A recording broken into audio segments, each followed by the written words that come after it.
Hi, everybody. Welcome to the first of our online lectures for international politics. And today's topic is international organizations. Now, today's video will be a little bit longer than the normal ones because international organizations usually covers 2 lectures in our course. But rather than upload 2 separate videos with kind of an artificial breaking point, I'm just going to record one long video. If you get bored or need a break, you can take breaks whenever you'd like. All right, so what are international organizations? Well, they're a set of different institutions that include intergovernmental organizations, which are things like the UN or the European Union, non-governmental organizations, which are things such as Médecins Sans Frontières or Amnesty International. And so it's a wide grouping of different types of organizations. And we're going to spend most of the time today talking about intergovernmental organizations.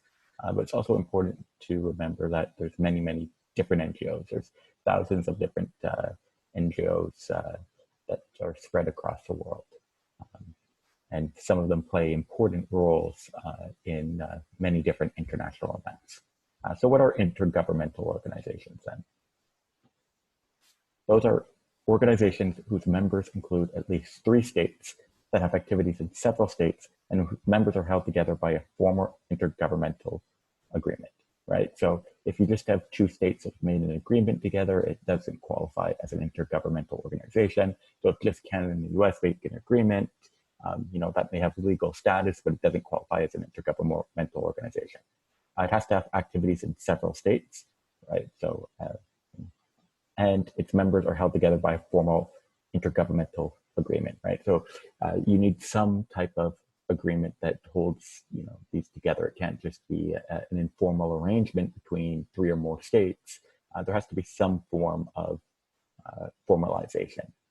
There's approximately 400 different independent intergovernmental organizations around the world, covering a whole range of different topics and sizes and issue areas and everything like that. We're not going to obviously learn about all of them. Today, we're just going to focus on some of the most prominent ones and what they do. So to look at intergovernmental organizations, we need some tools, right? We need some ways to be able to organize them, to categorize them, because with 400 different groups, and then once you get into NGOs, you're dealing with thousands of different groups. Not all of them are going to operate the same. We're not going to see the same behavior. We're not going to see the same power. So we need some way of organizing them. And so here's 3 different ways that we could potentially organize intergovernmental organizations, right? So we can look at them in terms of size, right? And you see a huge different range here, right? For example, you have tiny ones like North America Free Trade Agreement, or now the US MCA agreement, because it was recently replaced, but like NAFTA had 3 member states, Canada, US, and Mexico. The Universal Postal Union, which is one of our oldest intergovernmental organizations, has about 190 members, right? So that's a huge difference in terms of scope. And then you have organizations ranging from 3 all the way up to more than 190, and all sizes in between. We can look at different geographic scope, right? And so we can look at organizations that are focused in one region, so Organization of American States, which would be focused in the Americas, or you'd have the European Union in Europe, and APEC in Asia Pacific. So you'd have different organizations that are just regional focused. They don't deal with global issues; they deal with issues that are more focused. And then we have many global international organizations, right, that deal with issues that are across regions that span the entire world. So an example would be the World Bank, the UN, and so these ones will have a larger geographic scope. And then different purposes. Different international organizations try to do different things. And here again, we can kind of categorize them based on, well, some try to do a little bit of everything. Some of particularly your biggest ones, will have kind of a general focus, right? The idea is just to bring together different members, but they're going to deal with multiple different topics. So The prominent one here would be the United Nations, which deals with many different issue areas. But it's hard to create general purpose, particularly large organizations. So most organizations are more limited in what they try to deal with. So you have many specialized ones, and they're focused in one or a few issue areas. So an example here would be the Organization of Petroleum Exporting Countries, or OPEC, which deal with oil production quotas and kind of setting the oil prices. And it's just petroleum exporting countries that could be members. And so it's really dealing with that only that topic or topics that are related to petroleum exporting. If, not to say that other topics aren't important, but they're beyond the purview of, let's say, a group like, or an organization like OPEC would deal with. They also have different functions, right? When we look at intergovernmental organizations, we can see that they will do one or more of these different, one or more of these different functions, right? So some of them will serve an informational role, which includes gathering, analyzing, and disseminating data, which is important, as we've talked about with multiple theories that we've looked at before. Many problems that we find in international politics stem from the fact that it's hard to gather information about, the situation, about what others are doing. And so intergovernmental organizations, by providing information, can help to solve many of these problems. They provide a function as a forum, so providing a place for exchange of views and decision-making. So a place where you can have regularized discussions between different parties on issues that may be important to them. And they can discuss views and hopefully are able to reach decisions. They can serve a normative role. And this is something a lot, for example, that a lot of constructivist literature might talk about, the normative role in intergovernmental organizations, defining standards of behavior, right? So what is appropriate in terms of behavior for people to do? They serve a rule creating function, drafting legally binding treaties. So they can define standards of behavior in more kind of a sociological, this is the appropriate way to behave, but they can also create international law. Rule supervisory. So after rules have been created, you need someone who can actually monitor are states actually complying with the agreement. And so the intergovernmental organization is often well placed to monitor compliance with rules, settle disputes, and take enforcement measures.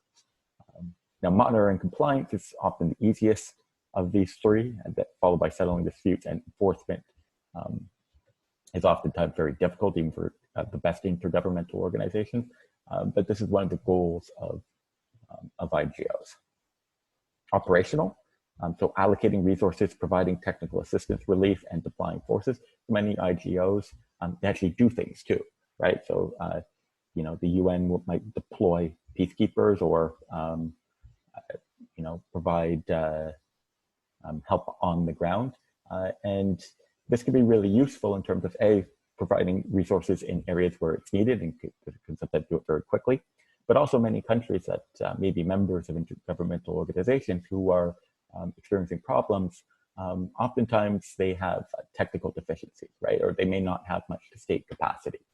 They may not have experts in the relevant areas. And an IGO could come in and bring in experts from around the world who are able to solve those problems, right? So you can definitely have, and particularly in a lot of less developed countries where you do see lower state capacity or lower expertise in many different areas, the IGO can send in technical experts to help. All right, so I want to look at one global purpose IGO because it's one that is of high prominence in international politics, and that's the United Nations. So we're going to look a little bit at its history and its membership, what it does, and its structure. And then we'll move on to some specialized or more restricted ones. So this one's interesting because it's a global and general purpose. right? So it's bringing together the whole world and all issue areas. So the United Nations was founded in 1945 with all peace-loving nations eligible for membership. And I put peace-loving in quotes because the way that peace-loving at the time was defined was pretty much, winners of World War II. If you lost World War II, you were not at that time a peace-loving nation. If you won World War II, you were pretty much eligible to be considered a peace-loving nation.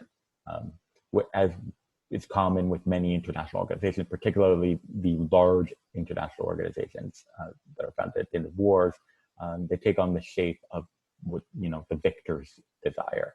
And so you definitely see the imprint of the previous war on the structure of the organization. There's currently about 193 member states. Now, since World War II, the United Nations has been the central piece of global governance, right? As the global general purpose IGO, it's the one that's most publicly visible, usually.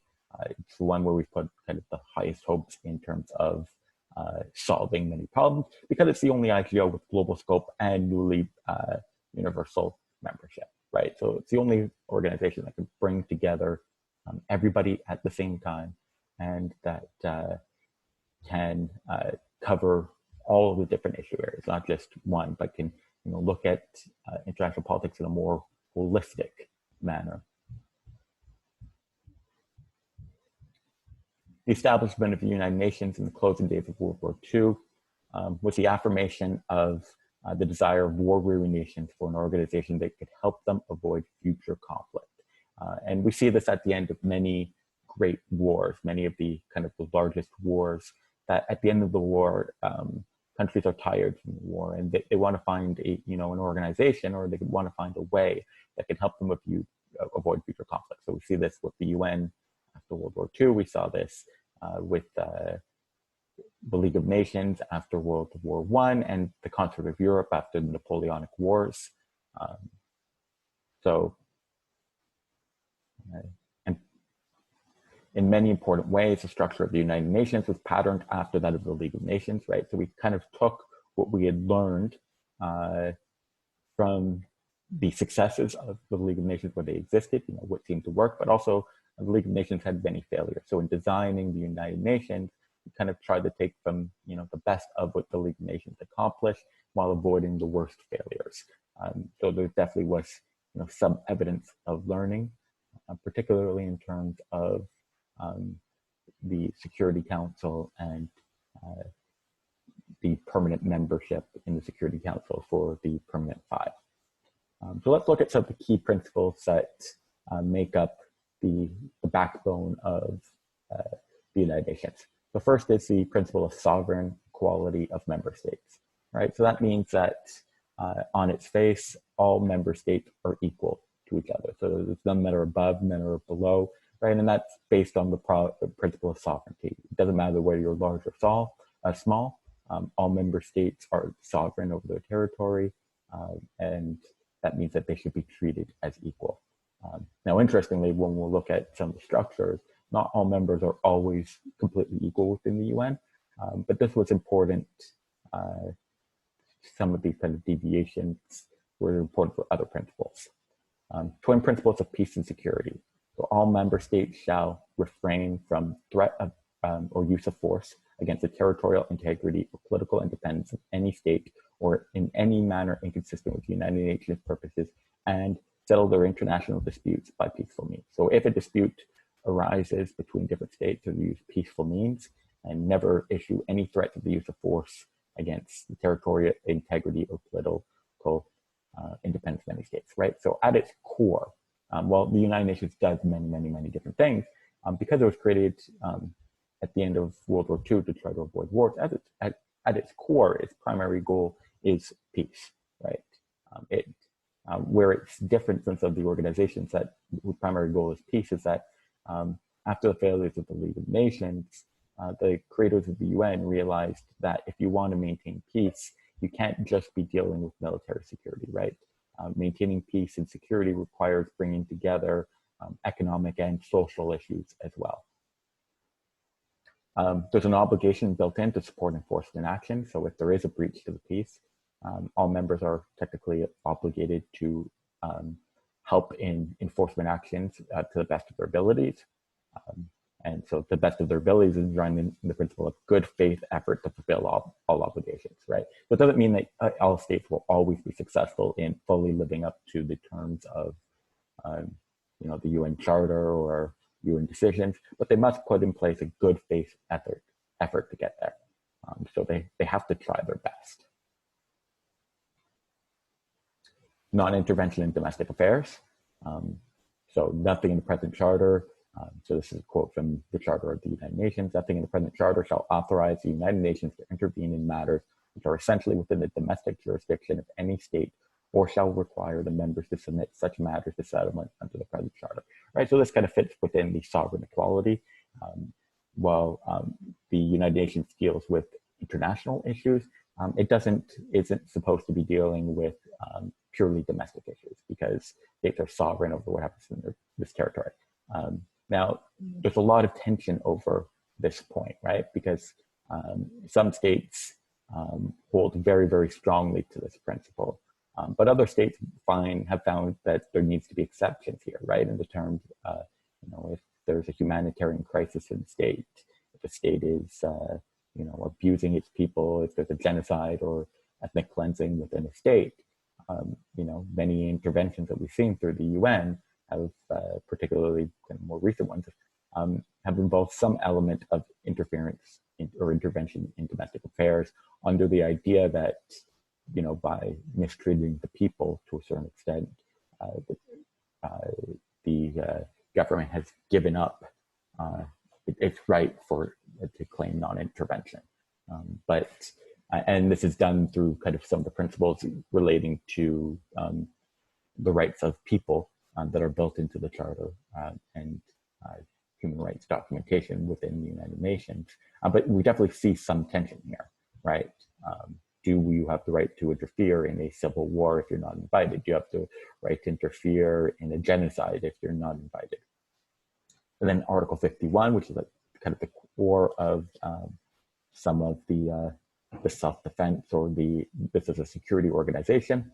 But it's also a principle that many other security organizations, particularly NATO, have pointed to many times, is the right of individual or collective self-defense, right? So if attacked, although an attack is always against the UN Charter, states have the right of individual or collective self-defense. So if Canada is attacked, Canada has the right to defend itself, but it also has the right to have friends help defend itself, right? So collective self-defense. So the United States or other NATO members could come to Canada's defense too.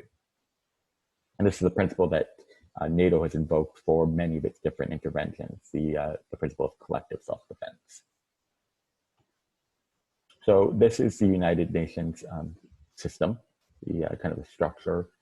So on the left here, we have the principal organs, right? The 6 principal organs that make up the United Nations. And under each of these different principal organs, you have a variety of different agencies and bodies. Obviously, you're not going to have to memorize all of these. This is just to try to show a little bit of the scope of everything that the UN tries to handle. You should definitely, and we're going to go more in detail onto the UN principal organs, so you should definitely memorize all of those and a little bit of what they do, and take a look at the different organs and agencies and stuff like that, or bodies and agencies. But you certainly don't have to memorize all of these. All right, so let's start looking through the different major organs of the United Nations. We're going to start with the General Assembly. And this is designed as a general debate arena where all UN members would be equally accepted according to a one state, one vote formula. So if you remember going back to our sovereign equality, in the General Assembly, all states are equal. So it doesn't matter, if you're a large state or a powerful state or giving a lot, that doesn't give you an increased share of the vote. It's the organization's hub with a diverse agenda and responsibility for coordinating and supervising subsidiary bodies, but with power only to make recommendations to members, except on internal matters such as elections and budget. So the GA, the General Assembly, does have some powers when it comes to electing members to some of the important bodies that do things in the United Nations. They even have membership in the Security Council. and related to the UN budget. But other than that, while it definitely has an important normative role in terms of it can, vote and show its desires on things. Resolutions don't have kind of force of international law or don't really have anything backing them up. So it's more of just while it's very strong on the normative sense of democracy, one state, one vote, it is weak in terms of its power to actually do anything forcefully. It relies on the normative power of its democratic ideals to have any influence. The Security Council is a body which has a little bit more teeth. So it has primary responsibility for maintenance of international peace and security and the authority to act on behalf of all member states of the UN. Provisions for carrying out the role are spelled out in chapters 6 and 7 of the Charter. Chapter 6 deals with peaceful settlement of disputes, providing a wide range of techniques to investigate disputes and help parties achieve resolutions without using force. So chapter 6 is invoked often if you don't need to bring in force to settle a dispute. And chapter 7 specifies the Security Council's authority to identify aggressors and commit all UN members to take enforcement measures such as economic sanctions or provide military forces for joint action. So if the Security Council is unable to resolve a dispute using peaceful settlement techniques, and there has been a breach of the peace, then Chapter 7 allows the Security Council to make a decision on military or forceful intervention. The membership of the United Security Council, or the United Nations Security Council, is something actually of fairly intense debate in terms of who should be members. It has 5 permanent members currently, and of particular importance, these 5 members have veto power. So Security Council operates on a principle of majority votes, with the exception that these 5 permanent members, if one of them votes against something, a resolution, then it automatically fails. So the 5 permanent members are the US, UK, France, Russia. Russia succeeded and took over the Soviet Union seat, and the People's Republic of China, who took over the Republic of China's seat in 1971. So these are the 5 permanent members of the Security Council. And then there's 10 rotating non-permanent members serving 2-year terms. And so that's based on an election of who's going to hold these different seats. There's been intense debate over whether these are the appropriate 5 permanent members. There's not too much geographic diversity. There's questions on who's most powerful. Should there be permanent memberships in Africa or Latin America? There's other states that have risen in how much they're donating to the UN in Japan and Germany. So should any of those states or groups be given permanent seats? Should there be more rotating members? There's intense debate about expanding membership. Unfortunately, like all political things, the debate over what the ideal composition of the Security Council should be tends to be political. For example, if Germany is saying, well, we donate a lot to the United Nations, we should have a permanent seat. Well, some of the countries that are most likely to oppose it would be some of the European rivals who see Germany doesn't or they think that if Germany gets one, they deserve one too. They don't want to see Germany's status raised without their status. India says, we're have more than 1 billion people, we're a rising power, we're the largest democracy, we deserve a permanent seat.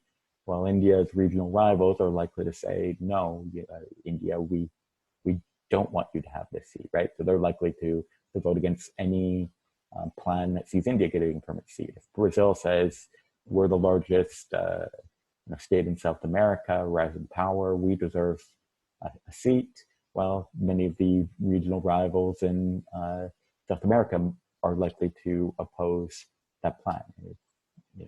And then trying to figure out which country, say in Africa, would get a seat. Well, all the different, states that hope to get a more prominent position in Africa will oppose, choosing one state or a particular state that's not them for getting the seat. So this has been kind of fraught with problems. Since there's multiple plans that are floating around with multiple kind of alliance of states backing different plans, but none can get and there's many principles that many people agree on in terms of what should happen, but it's been impossible to find wide-ranging agreement or any plan that can get a majority of states to get past the hurdle to actually credibly make it happen. Now this permanent members with veto definitely creates kind of a two class of states. You've got those who are always having power and they have even a different voting system versus other states who have to rotate in, only serve 2-year terms and don't have a veto. So this definitely kind of seems to go against the sovereign equality. But the reason that this decision was made was learning from kind of some of the mistakes of the League of Nations. So the League of Nations had problems where so the US wasn't in. Many of the most powerful states weren't kind of in or taking the League of Nations seriously. The League of Nations wasn't really able to follow up on anything. At the end of the day, at a certain point, it really became that if the League of Nations were to do anything, it meant the UK had to do it pretty much alone. And the UK just didn't have the power to do so. And so the framers of the United Nations and kind of everyone who signed on to the United Nations, even those who aren't those powers, said that we're willing to give up some level of sovereign equality on the idea that for a collective security organization to maintain peace, it requires the most powerful states in the world. And so that's kind of the idea behind we give, the rest of the states of the world, we give concessions to the most powerful ones on, kind of the idea that when push comes to shove and there is a breach of the peace, we're going to need those most powerful states to be acting and to be leading. And the organization is dead in the water if it doesn't have those most powerful states. Some of the problems become, though, the framers never really thought about what happens for transition. What happens if these 5 are no longer the most powerful 5 states in the world? Or what happens if new actors arise? Do we expand? What do we do? The third organ is the Economic and Social Council, or ECOSOC, and it covers the broadest area of activity, the majority of expenditures, and the greatest number of programs. So actually, most of the things the UN actually does falls under the purview of ECOSOC. And so ECOSOC handles kind of the budget or the expenditures for that, and is in some way or form in charge of all of those different organizations that fall under its purview. So if we just go back, so ECOSOC would be covering kind of all of these different programs over here. So there's a good number of them. And so they're in charge then of coordinating of the activities of these specialized agencies focused on economic and social advancement. Now the ability to actually do so is sometimes, or their ability to do so is sometimes limited. Many of the specialized agencies that fall under ECOSOC are actually quite powerful in and of themselves, and ECOSOC has very little kind of authority to tell them what to do. So while they, on some level supervise those agencies on in many cases, many of the specialized agencies that fall under ECOSOC are largely autonomous. The Secretariat. So the United Nations is an organization, and every kind of formal organization requires some level of kind of bureaucracy to make it function. And the United Nations has headquarters, it has multiple agencies, it has or multiple different offices around the world, has different agencies with offices.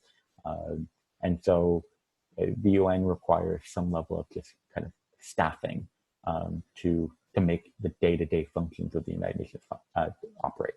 So there's about 7,500 professional and clerical staff based in New York, Geneva, Vienna, Nairobi, which are the headquarters and then major offices of the United Nations, and then different offices around the world.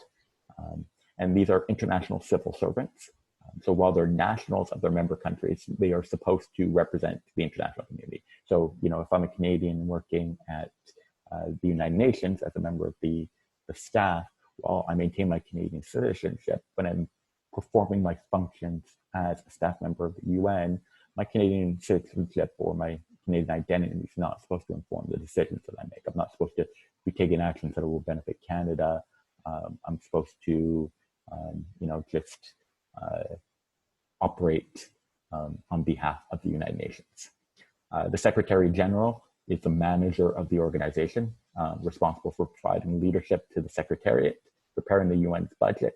So while the General Assembly, votes kind of on the budget and it's prepared by the Secretariat, they submit annual reports to the General Assembly and overseeing studies conducted at the request of other major organs. So oftentimes different organs will ask the Secretariat to prepare different reports, prepare information, and then the Secretary General will turn to the staff, the experts that they have on hand to prepare the reports. Article 99 of the Charter authorizes the Secretary General to bring to the attention of the Security Council any matter which in his or her opinion may threaten the maintenance of international peace and security. So while it's the Security Council's prerogative to act and make the decisions based on what it views as threats to the international community, the Secretary General can bring any item and put it on the agenda for the Security Council, saying you should be taking a look at this. What decisions they make on that is their prerogative, but the Secretary General can at least call attention to it, which is at least an important symbolic power and times could even have an effect. The International Court of Justice is the judicial arm of the UN, but separating this from the International Criminal Court, the International Court of Justice is dealing with states, not with individuals. So the International Court of Justice shares responsibility with other major organs for ensuring that the principles of the Charter are followed. Special role is providing states with an impartial body for settling legal disputes in accordance with international law and giving advisory opinions on legal questions referred to it by international agencies. So if two countries are having disputes or having legal disputes, they can bring each other to the International Court of Justice, and then an international panel of judges will rule on the case involving more than one state based on international law.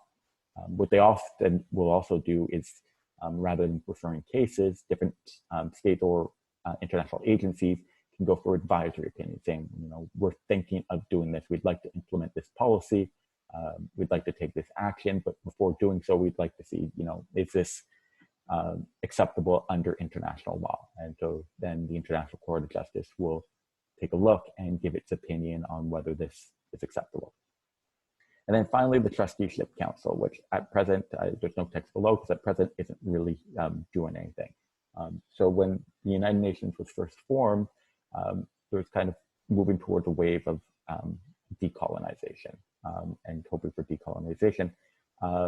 Now, while the victor states, so the UK, France, in particular, were given, they're supposed to move towards decolonization, but at the pace that they could decide on. But there were other colonies of the states that lost that weren't ready for statehood yet, but they didn't have a colonizer anymore. And so they're put under the jurisdiction of the Trusteeship Council, who were supposed to help them build up state capacity so that they could become an independent member of the UN and become a strong state in the future. So they were kind of those states were put in trust with the Trusteeship Council, who was kind of to act on their behalf in terms of helping them to advance and develop the institutions required for full statehood and full independence. The reason that the Trusteeship Council doesn't do so anymore is there are no longer any states that are actually in trust. All of them have reached their own capacity to, not be covered by the Trusteeship Council, and so they don't really have anything to do anymore.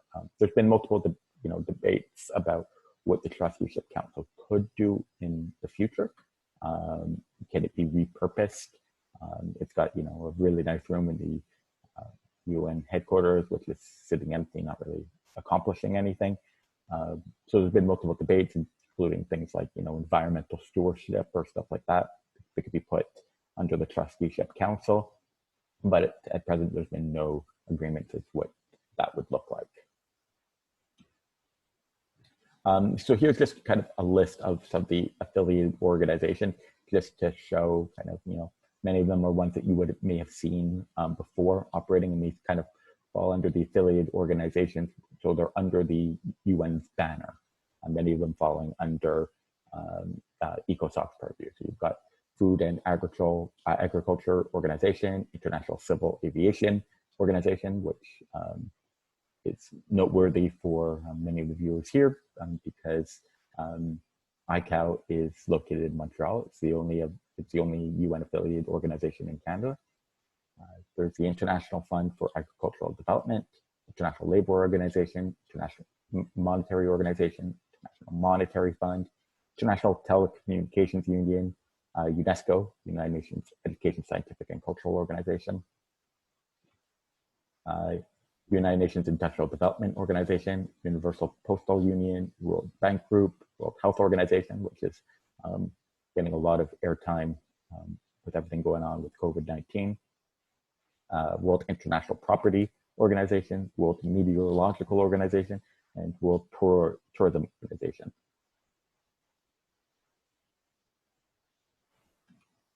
All right, so that's kind of an introduction, a very quick introduction to the United Nations. Now I'm going to turn to the regional general purpose IGO. So before we're looking at a global general purpose organization, now we're going to focus on a regional one. So, and for that, we're going to look at the European Union. Because the European Union is always an interesting case study because it's managed to accomplish deeper integration than any other international organization in the world, and it's done many things that many people never really thought possible in terms of kind of getting to an organization that where states really give up some of their sovereignty. That's almost a supranational organization that's above states and has some level of sovereignty. So this is a kind of map of the territory covered by United Nations. It's actually no longer accurate because of the UK, which is because Brexit actually occurred. It's not a member, but the rest of this would be accurate. So we've got the dark blue are current members. The slightly lighter blue are official candidates. So these are states that are on the pathway to becoming members of the European Union. And then there's kind of the very light blue are those recognized as potential candidates. So ones who aren't on kind of the official pathway, who don't have official steps and negotiations. Oftentimes these states are the ones who are official candidates are given kind of goals they must reach or reforms they must make before they actually can become members. And once they accomplish those, then they could be brought in as members. And the recognized as potential candidates, they're still further off. So the two recognized as potential candidates, so you've got Bosnia and Kosovo. So Kosovo, some of its problems may be related to recognized as statehood. Bosnia's major obstacles, I believe, were related to subnational organizations having control over weaponry and kind of having separate military forces, which Bosnia has been moving to resolve in creating a united military force for all of Bosnia and Herzegovina. So that may help them upgrade. And most of the ones that are official candidates are in kind of the Balkans region, other former Yugoslav republics in particular. Croatia has already become a member, and Turkey. And Turkey's actually had a very long and fraught negotiations with the European Union. It's gone back and forth. Many debates as to whether, even if Turkey meets all of the requirements set out by the EU, whether it would ever be given membership. That's hard to know. It's also hard to know with, with Brexit happening and some negative turns in some of the EU members in terms of their democratic credentials. Thinking of, countries like Hungary, which and there's others that have definitely taken steps backwards in terms of their level of democracy. It'll be interesting to see whether this is going to put a little bit of a hold on some of the, whether these states want to or are want to join the EU or are accepted into the EU. We'll also see whether you see, particularly right after the Brexit vote, there's a lot of debate whether other countries were going to leave too. The short-term answer has been no, but we'll see what ends up happening, particularly if we fall into another deep recession, which could end up leading to some type of crisis for the EU if they can't manage it. We'll also see what the COVID-19 fallout is, whether people assess that was the EU effective in dealing with it, or did states just go back to their national self-interest? So those are all questions that moving forward the EU is going to have to look at. I know, like for example, in Serbia, which is an official candidate, many people there have complained that during the COVID-19 crisis, they got their help not from the European Union, but from China.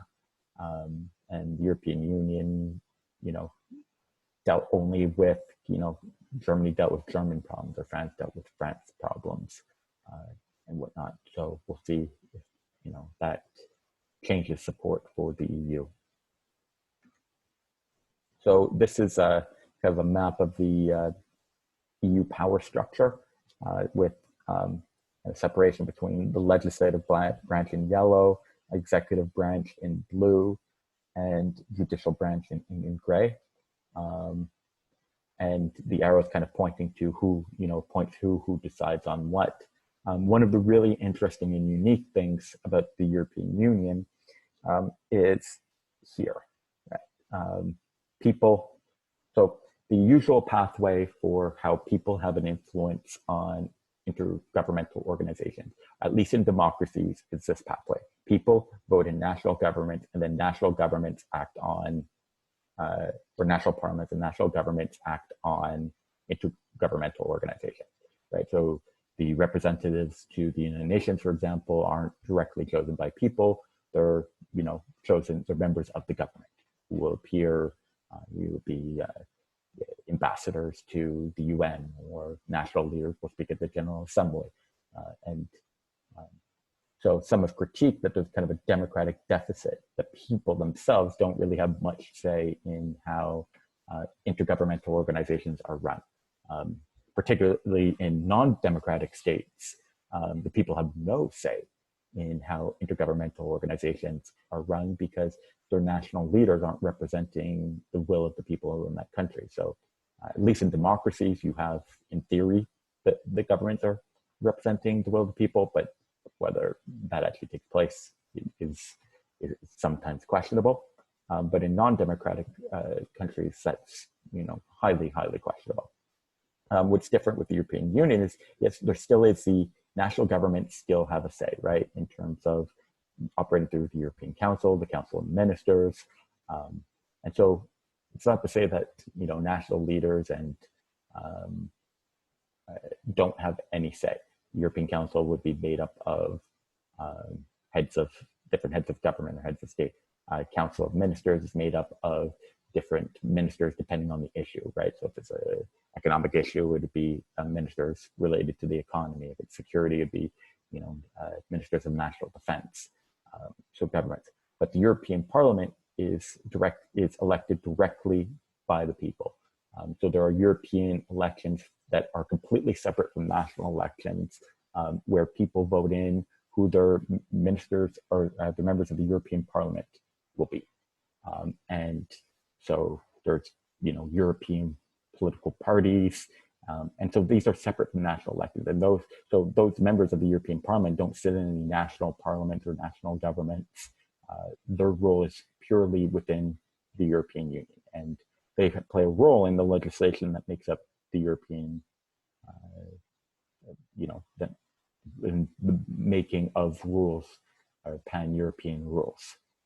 So in terms of democracy, this is fundamentally different, where the people have an indirect route, but also a direct route into making decisions in the European Union, which is a really different and interesting innovation in structure. So the EU has kind of a unique institutional structure. So the EU's broad priorities are set by the European Council, which brings together national and EU level leaders.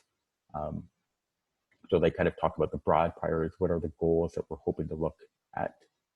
Directly elected members of European Parliament represent European citizens in the European Parliament, who play a legislative role. The interests of the EU as a whole are promoted by the European Commission. Members are appointed by national governments, right? So you get your bureaucrats, which are referred to. So the bureaucrats who work for the European Union, like the UN head of staff, well, so does the EU.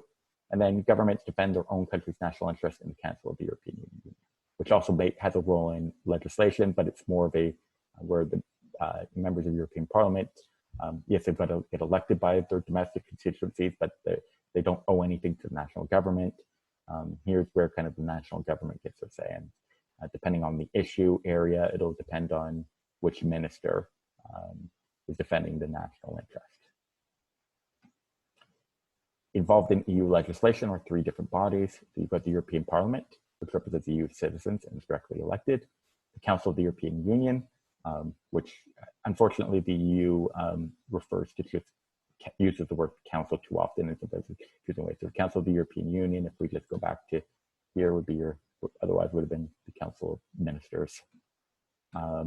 Council of the European Union, which represents the governments of individual member countries. Presidency of the Council is shared by member states on a rotating basis. And then the European Commission, which represents the interest of the Union as a whole. So if we look at the kind of the arrows involved in legislation, we've got the Council of Ministers here, which can elect, appoint, or decide on legislation. We've got the European Parliament, and then we've got the European Commission, which proposes the legislation.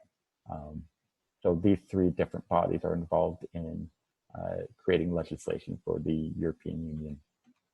And so you're seeing different interests that are coming in. The while chosen by national governments, the kind of the bureaucrats. We've got the representing individual member states, Council of the European Union, or Council of Ministers, and then the European Parliament, which is representing the people directly. There's other organizations within too, which are noteworthy. There's a European Court of Justice. It interprets EU law to make sure that it applies in the same way in all EU countries and settles legal disputes between national governments and EU institutions. So EU law must be applied in all EU countries. Right? That's kind of part of being, if you're accepted joining the European Union, then all EU regulations must be applied in all member states.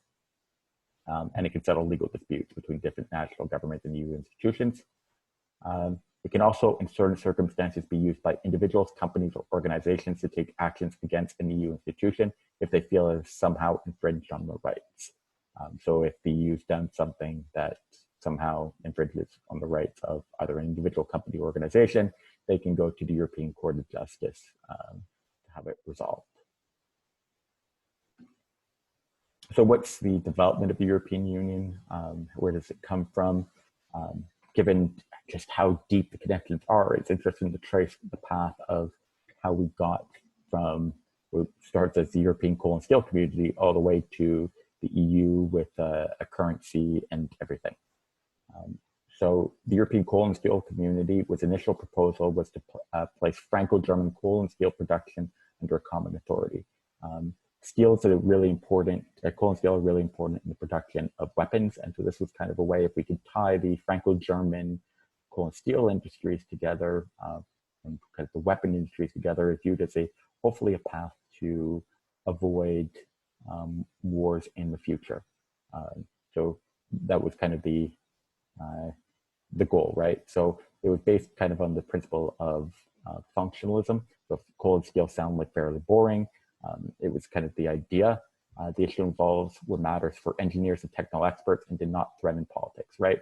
So if you could bring together people on a relatively, not necessarily simple, but technical issue, you could avoid some of the politics, and then you could resolve that issue because the engineers maybe don't care, or the technical experts maybe don't care as much about the politics side or the nationalism side, and then you can grow from there. So organization kind of serves a function, and because it's technical, it doesn't threaten politics. So at the end, the European Coal and Steel Community was established in 1951 with 6 member states: France, Germany, Italy, Belgium, Luxembourg, and the Netherlands. In 1957, the Treaty of Rome was signed. It represented recognition that the community could not develop the coal and steel sectors in isolation from other economic sectors. So if you wanted to develop the coal and steel industries for all the member states, you needed integration in other economic sectors as well. Otherwise, you couldn't fully integrate or develop the coal and steel sectors. So there was a development of the common market, creation of common market through the removal of all restrictions on internal trade, the establishment of a common external tariff, reduction of barriers to free movement of people, services, and capital, development of common agriculture and transport policy, and through the establishment of a European Social Fund and European Investment Bank. So important here for looking, removal of all restrictions on internal trade, right? So common market, so it's as if national barriers for trade aren't supposed to exist. So between, say, France and Germany, it's as if that barrier is not there for trade. Common external tariff, so common tariff on any products coming in to that zone from outside, and reductions on barriers to free movement of people, service, and capital. So people, services, and money across borders within the territory covered by the Treaty of Rome. There's also the common market for atomic energy, was created through Euratom. In 1987, we saw the establishment of the Single European Act, which expanded on the Treaty of Rome and the common market. So goal of completing a single market by December 1992 within the territory, by that point would have been establishment. It involved the complicated process of removing all remaining physical, fiscal, and technical barriers to trade, harmonizing different national health, food processing, and other standards, varying levels of indirect taxation, and barriers to movement of people. So just bringing down more and more barriers that would restrict trade. So you need money and stuff to be able to move across barriers, but also you needed ways of kind of harmonizing health, food processing, and other standards. If one country had, certain health or environmental standards, and another country had different health and environmental standards, it can make it difficult to have free movement of goods, right? If France is saying there's supposed to be free movement of goods, but France is saying we're not going to take this German good because it doesn't meet our environmental standards, that's in some ways a barrier to trade. And it may be for really what many would say legitimate reasons, but others could say, oh, they've just put that in place because they don't want that German good. They want to protect French industry. So the only solution to that, or the best solution to that, is just come up with a common standards. And if everybody has the same standards, then all industries are working to those standards, and we don't have those kind of non-tariff barriers to trade. It allowed banks and companies to do business throughout the community, European community residents to live, work, and draw pensions anywhere in the European community, and an end to monopolies in sectors such as electricity and telecommunications. So you couldn't just have France has this monopoly on electricity from a French company and another, or in telecommunications. You know, you got your big French telecommunications company. You couldn't have that anymore. So, you know, a German company could come in and sell electricity or phones or telecommunication stuff. So really, you know, kind of allowed for kind of a European type citizenship where if you're a member of any European country, you could live anywhere within the European community. We had the Maastricht Treaty on European Union, which took place in 1992, or signed in 1992. This was the formal formation of the European Union based on 3 pillars of the EU. So the original European community, so everything that had been set up previously through the up to the Single European Act and the European Coal Steel Community, all the way up to the Single European Act. So based on the European community, common foreign and security policy, which has had a rocky, or it's definitely an area that the EU has been less successful, and then home affairs and justice. It also involves European Monetary Union, so creation of a single European currency, the euro, by 1999. And that's also a relatively unique, that you had countries ditch their national currency in favor of adopting a single currency, which makes a lot of sense for the goals that they wanted to accomplish, right? Because having currency fluctuations it can be an impediment to trade across the zone. And it's just also, if you have free movement of people, constantly changing currencies, it can be problematic. So it makes a lot of sense, but it's also, countries tend to be very tied nationalistically to their currency. So from that perspective, it's a major change.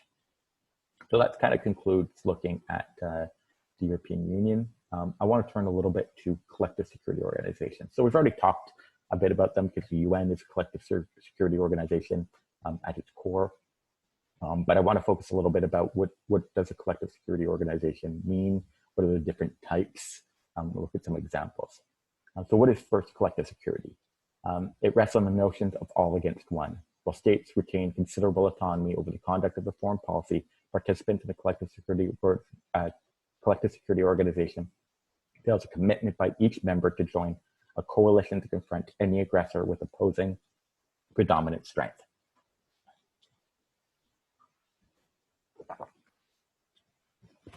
So the idea is that in a collective security organization, that if an attack on one is kind of an attack on all. So if while, you know, a state may be strong enough to attack another state, it's not strong enough to attack the entire international community, or all, probably not, or if international community is a global one, or all members of the region. So if a state knew that if it attacked another state, it would only be fighting that state, but it'd be fighting all other members of the collective security organization, the desire to attack or should go down. Or you actually may still desire to attack, but your decision to attack is much less likely, because if you're looking at the prospects of success, it's much less likely, because you're going to be faced with preponderant strength. So it would take a very, very, very strong state to be able to, you know, go against all other states. So advantages: in theory, collective security makes for far more robust deterrence by ensuring that aggressors will be met with an opposing coalition that's preponderant rather than merely equivalent power, right? So if you're threatening a state and the threat back is all of us are going to attack you if you attack us, well, then that's a really strong threat of punishment. And so you may be much less likely in theory that states will be willing to use it or be willing to attack, given the knowledge that, or the threat that there's this massive coalition that would oppose them. And by institutionalizing the notion of all against one contributes to the creation of an international setting in which stability emerges through cooperation rather than through competition.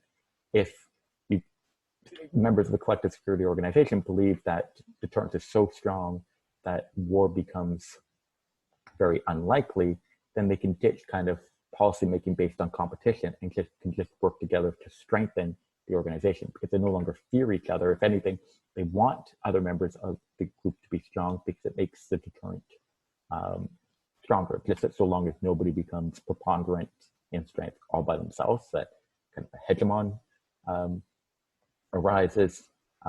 But given that that's unlikely, you can solve different disputes or everything or different issues through cooperation rather than competition. So that's a goal, that it could just lead to not only less war, but just a more cooperative international community. What are the different types of collective security organization? So they could take on many different institutional forms along the continuum ranging from ideal collective security to conflicts. And we'll look at what ideal collective security and conflicts are.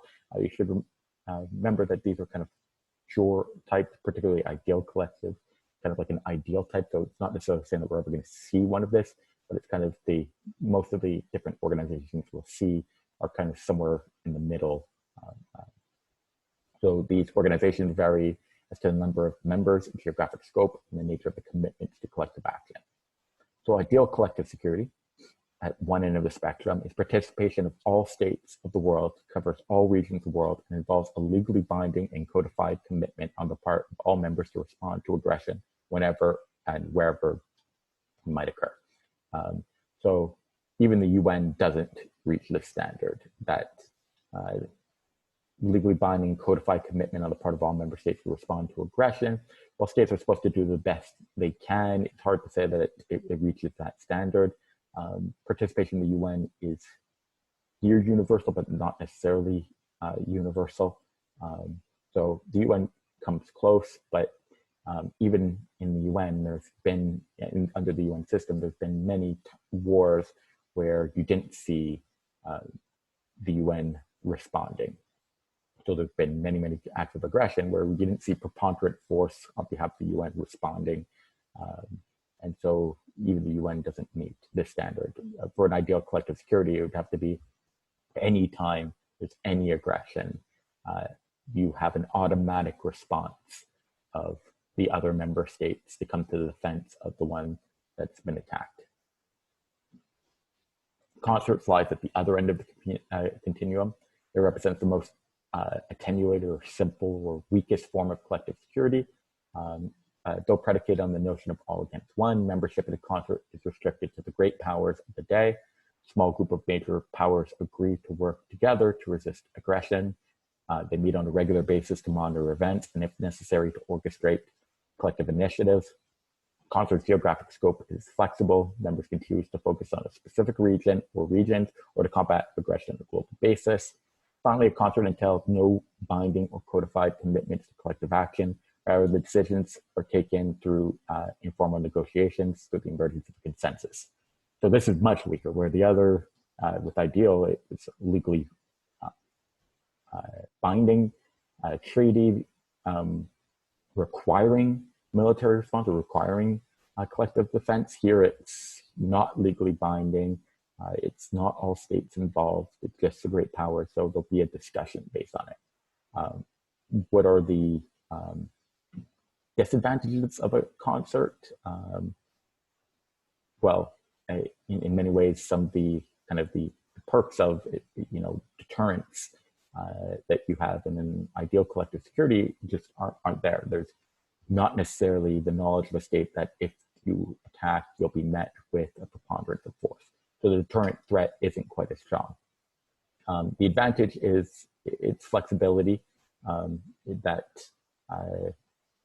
states are more likely to be willing to join a concert knowing that there's not anything legally binding. Anytime a concert fails to act, it doesn't invalidate the entire organization, whereas in an ideal collective security organization to fail to act, it kind of weakens the entire organization and may destroy the entire organization, where the concert, because there's no legally binding, it's flexible, that it can make its decisions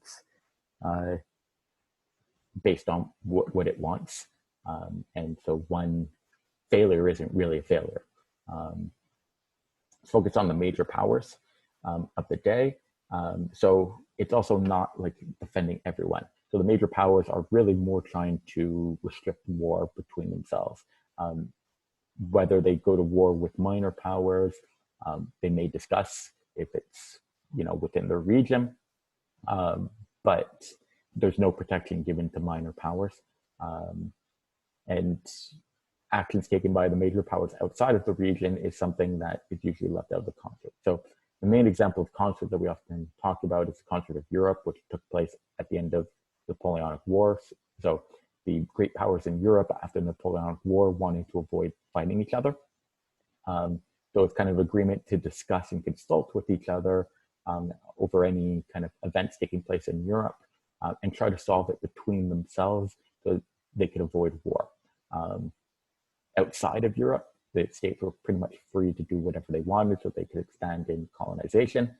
The Concert of Europe was actually quite successful. There were relatively few instances of war between 1815 and 1914 within European context, which would lend, some credibility to the idea of concert. But it's also important to remember that during that time, the European great powers or major powers were also pursuing colonies outside of Europe. So rather than using war within Europe to gain resources that they needed, they could gain these resources by just expanding their colonial holdings. And there was plenty of colonies that they could still grab up. So they didn't even necessarily have to come into much contact with each other outside. So they could gain their resources through other means. If there were no possibility of gaining colonies outside, would have the Concert of Europe worked as well?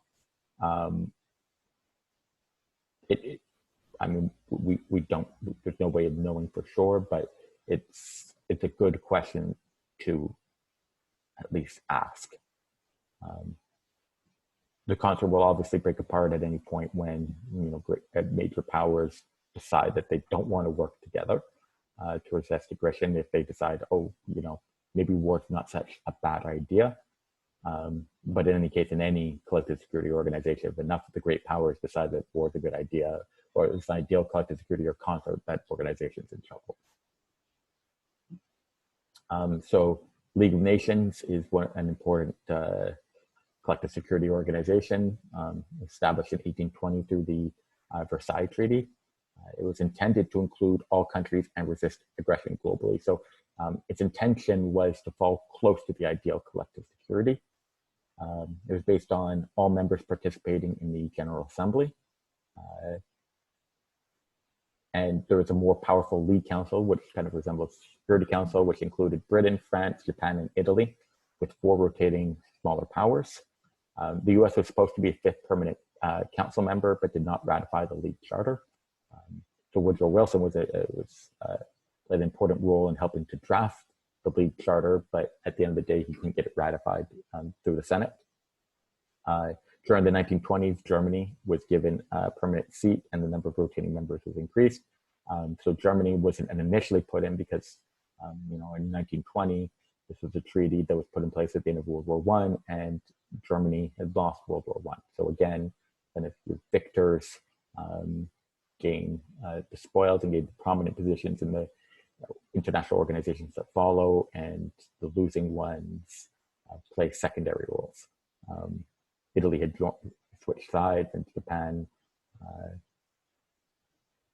was, now this was an important movement forward, the recognition of a non-European or also, I suppose, US outside, but kind of an Asian state as a great power was certainly an important step forward for the international community. But what we end up seeing when we look at the history of the League is, if we look at these, 4 powers, eventually 5 powers, in the 1930s, Japan started aggression, Italy started aggression, Germany started aggression. So these were the 5 states that were, really supposed to be, were the permanent members who were supposed to be most responsible for maintaining peace. And 3 of your 5 were regularly engaging in aggression in different parts of the world. And without the US, Britain and France certainly, and France didn't take an active role, and Britain just at that point just was declining in strength. It just didn't have the power to maintain peace everywhere in the world, particularly given that many of the major aggressors were some of the great powers of the world. Certainly couldn't go against Germany, Japan, and Italy all by itself. And so that was kind of a major flaw. So having some of the major powers not be totally committed, but also just not having the US, not having your arguably most powerful state, certainly by that point, if not the most powerful, certainly one of the most powerful states not there, is one of the great weaknesses of the League of Nations. And part of why we see the veto in the United Nations, that there is perceived the need to have all of the great powers of the day be in the Security Council. So Article 16 of the League of Nations Charter, aggressor states shall be deemed to have committed an act against all other member states of the League. So just so automatically be viewed as having be committed aggression against the League. And so there's supposed to be automatic economic and diplomatic sanctions against any aggressor state, which oftentimes in practice we did not see. So a failure of the League. Article 10, members must undertake to respect and preserve as against external aggression the territorial integrity and existing political independence of all members of the League. So this is the kind of your anti-war one, undertake to respect territorial integrity and resist any aggression. So it doesn't specify though by what means should be used to meet this goal, right? So it says that everyone should, help to maintain the political independence of all members of the League, but it doesn't say what they're actually meant to do to meet this goal, right? So, it's a strongly worded condemnation. Does that count as preserving against external aggression the territorial integrity? Does that work? League Council will decide when force is required and recommend how much each country should contribute. In reality, this didn't really happen, in part because League Council recommendations must be unanimous, right? So if the League Council is supposed to say, we should all be intervening here, well, when most of the aggression or many of the instances of aggression were at the behest of, members of the League Council, we're never going to get to unanimity, which led to multiple failures in the 1930s, Japanese attacks against China, Italian invasions of Ethiopia, and then eventual German aggression. And so the League was replaced by the UN following World War II. It didn't actually come to an end until the end of World War II, but I think it's fair to say by the start of World War II, nobody was really looking to the League anymore. And so the UN was designed to kind of, if you look at the UN Charter, you see many influences from the League Charter, but trying to correct for some of the failures, from some of the things that led to its record its disastrous record in the 1930s. The United Nations. So we've talked about the UN. I just want to return to some of the provisions related to collective security. We have Article 42, which granted the Security Council the power to decide if and when a military response to aggressive action was required or was warranted. Article 43, member states must make available to the Security Council on its call and in accordance with the special agreement or agreements, armed forces, assistance, and facilities necessary for the purpose of maintaining international peace and security. So states are supposed to contribute at the request of the Security Council, armed forces, assistance, or facilities. So resources could be weaponry, armed forces, depending on what their agreement is with the United Nations, to participate in missions for maintaining peace and security. Concert of Europe, which we talked about a little bit before. So closer to the other spectrum. I mean, Concert of Europe was almost a pure concert, where both the UN and League of Nations were more aimed at coming closer to the ideal collective security. So Concert of Europe, established in 1815 by the Congress of Vienna at the close of the Napoleonic Wars, existed at least in name until 1914. Some argue that it ended in 1854 with the Crimean War, which took place between European great powers. But whether you put it to 1815 to 1854 or 1815 to 1914, it did, for an extended period of time, help to maintain peace in Europe, at least among the great powers. It's agreement between Great Britain, Prussia, Russia, and Austria, with France joining in 1818, and membership restricted to the great powers in Europe, right? So it was a Eurocentric agreement. Members focused on regulating relations among each other and preserving peace in Europe. So it didn't matter about preserving peace outside of Europe. They wanted to avoid wars with each other. They dealt with disputes in other areas only when colonial conflicts threatened to spill over into Europe. So if there was a dispute between different colonies of different states, and if that threatened to affect relations among European great powers within Europe, that was something for the concert to discuss. But otherwise, if it didn't impact relations among the European great powers within Europe, then it wasn't really purview or something that the concert was going to deal with. The concert was predicated upon an understanding that each of the five powers would honor the territorial settlement reached at the Congress of Vienna in 1815. So in 1815, they'd all agreed on these are the borders for the European great powers, and kind of the idea that nobody really wanted a war. So since we just agreed on these borders, no one's going to challenge these borders. Members agreed to defend the territorial status quo or to allow changes only when they reach a consensus to do so. So if somebody challenged these agreed upon borders, then other states were meant to, based on an agreement, come in and help maintain the borders to avoid the outbreak of another Napoleonic War, another war where someone's trying to take over all of Europe. And only consensus could lead to the changing of borders. Involved informal decision-making procedures relying on consensus and without any formal mechanism for implementing collective security, right? So each case could be handled differently. It's not like the UN or League of Nations where you had a formal secretariat or formal staff members. There was no Concert of Europe staff or headquarters. So it's much more informal in its operation. And then finally, I want to talk about another regional one, but it's one that's important for, it's just been a successful and long-running organization. It's one that's still operating today, and it's one where Canada is a member, so it's an interesting one to look at. So the North Atlantic Treaty Organization.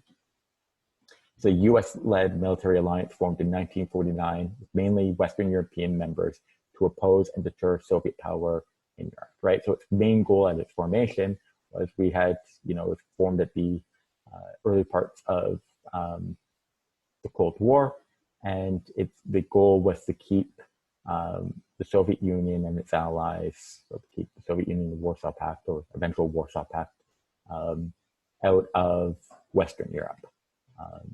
Because there's fears that they would try to expand and take over Western European states. And so in particular, the Western Europeans wanted a way to, keep the US tied to them and tied to defending them. So it's a collective defense organization headquartered in Brussels, Belgium, and the Supreme Allied Commander is always an American general. So the Supreme Military Commander of NATO is always an American. Article 5, which is the kind of the backbone of NATO as a collective security organization.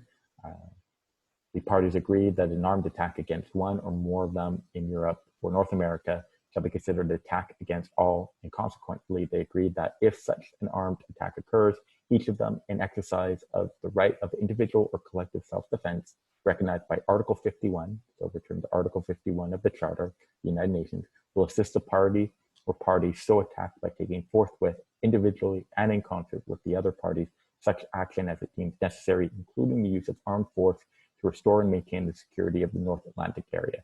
So invoking the right of individual or collective self-defense, which is enshrined in the United Nations Charter, saying that if there's an attack against one member of NATO, it's considered to be an attack against all the different members. And so all members are required to respond and help to maintain the territorial integrity and come to the self-defense of the attacked state. So the idea here would be that,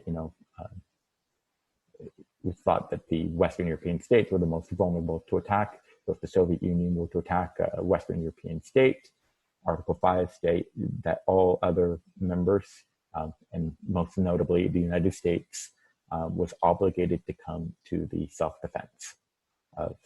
Now, interestingly, while it was always assumed that this provision would be used to bring the United States into defending Western Europe, the only time Article 5 was invoked was after the United States was attacked on 9/11.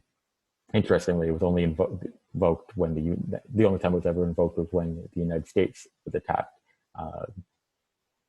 Although you could actually make the argument that the fact that it was only had to be invoked after a terrorist attack maybe shows the strength of the commitment, that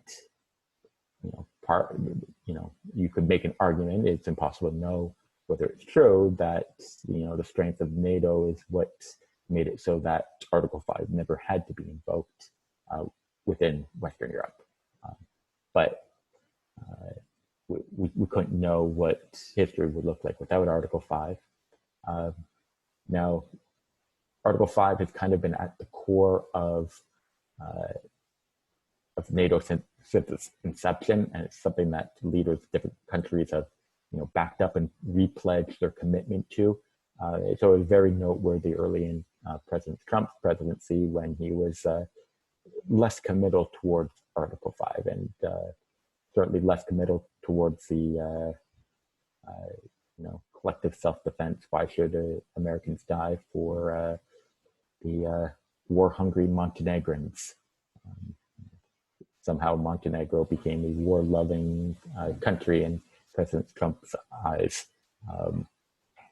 And now he's gone back and forth, and sometimes has come closer to, defending the Article 5 principle, but it certainly raised a lot of eyebrows when an American president was much less committal on Article 5. Cold War membership, so membership of NATO. So it's starting in 1949 with the states, so mainly Western Europe, but also Canada and the United States. 1952, Greece and Turkey, which is an interesting pairing given that they're NATO members who have actually fought wars against each other. 1955, Germany joined as West Germany, and it merged with East Germany in 1990. And in 1982, we had Spain join. Now, what's one of the more interesting topics related to NATO, so the Cold War membership fits easily and is easily explained within the context of the Cold War. You had the two major blocks. You had the NATO bloc, the Western bloc, and you had the Warsaw Pact and the Soviet Union, so the Eastern bloc. And so you had kind of your two different alliance structures. But what's one of the more interesting topics related to NATO is what's happened since the end of the Cold War. Because many argued that NATO, once the Soviet threat went away, NATO would go away. It was an organization created to counter NATO, and so, to counter the Soviet Union. So when you have no Soviet Union, there's no more reason for NATO. In fact, some would have thought that you'd start seeing increased tension with the decline of Russia. You'd start seeing increased tension among, say, some Western European states and potentially potentially the United States, kind of in a repower balancing. But in fact, what we end up seeing is that NATO has continued to expand in two different manners. It's continued to expand in terms of membership, pushing east, and in terms of its mission expansion. So it's also taken on new missions. So in 1999, we saw the addition of the Czech Republic, Hungary, and Poland. In 2004, extension to Bulgaria, Estonia, Latvia, Lithuania, Romania, Slovakia, and Slovenia. In 2009, Albania and Croatia. And in 2017, to Montenegro.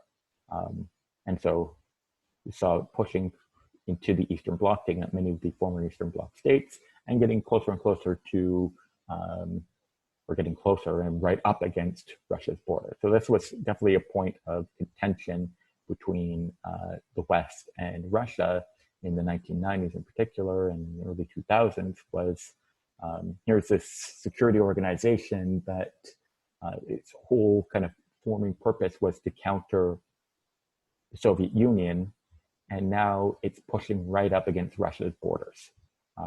And so to Russia, seeing this and seeing that, you know, NATO still seems to be poised against Russia, and Russia has lost its buffer.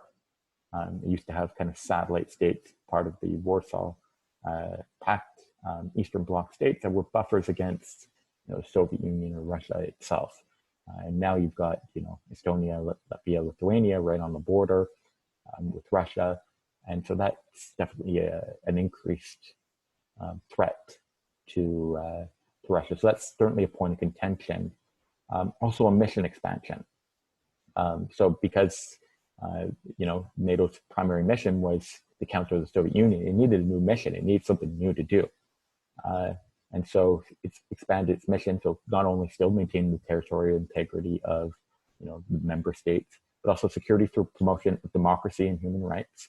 So kind of the idea that you're not going to have global security without democracy and human rights. So it's kind of NATO's requirement, if it wants peace, to promote democracy and human rights. It also involved participation in missions outside of NATO territory. For example, Bosnia, which was certainly a very contentious decision that got you know, a lot of opposition from states, particularly larger states outside of NATO, saying how can NATO be claiming the right to collective self-defense in a territory that's not that of a member state. So NATO would essentially made the claim that Article 51, the right to collective self-defense, doesn't require that the defended state, you know, be a NATO member, so that it could go wherever it wanted on the principle of collective self-defense. So it's participated, so it's expanded its mission to different missions, so promotion of democracy and human rights, and it's also expanded its mission geographic scope, so not just within NATO territory, but also outside of NATO territory. And then just quickly, one slide on non-governmental organizations. We spent past time talking about intergovernmental organizations. So what do non-governmental organizations do? They provide voluntary organizations whose members are individuals or associations that come together to achieve a common purpose. Some organizations are formed to advocate a particular cause. So we call these like advocacy groups, such as human rights, peace, or environmental. Others are established to provide services such as disaster relief, humanitarian aid in war-torn societies, or developmental assistance. So many of them are just, you know, that you think of Amnesty International, the Red Cross has national chapters, but it also has kind of an international confederation of these different national ones. And so it's important to remember the kind of the two main, you know, some organizations will do both advocacy and service, and some will be focused more on one. So many of them will have a cause and they're going to advocate. So, you know, you've got environmental protection, NGOs that are big in trying to advocate for changes in policies. So they're going to take actions to put pressure to try to change policies. Others are more related to doing things, so to help bring capacity to areas that don't have capacity. So when there's disaster relief, they'll send people in to help with the cleanup. If there's a war-torn society, they're going to help bring in themselves humanitarian aid. Because oftentimes the humanitarian aid from states may not be forthcoming or may be slow. So international civil society organizations acting on behalf of people will bring in humanitarian aid. or developmental assistance will help actually go on the ground and help bring in technical expertise, help bring in material to help countries develop. There are thousands of NGOs dealing with so many different issue areas of different sizes, scopes, and performing different services. And like IGOs, the different geographic scopes and functions that they serve. All right, that concludes our lecture on international organizations. If you have any questions, feel free to comment or send an email. We'll also be able to have a discussion on Zoom where we can talk through any questions you might have about international organizations or about international politics. So I'll post another video for the next topic soon, so keep your eyes open for that, and have a great day.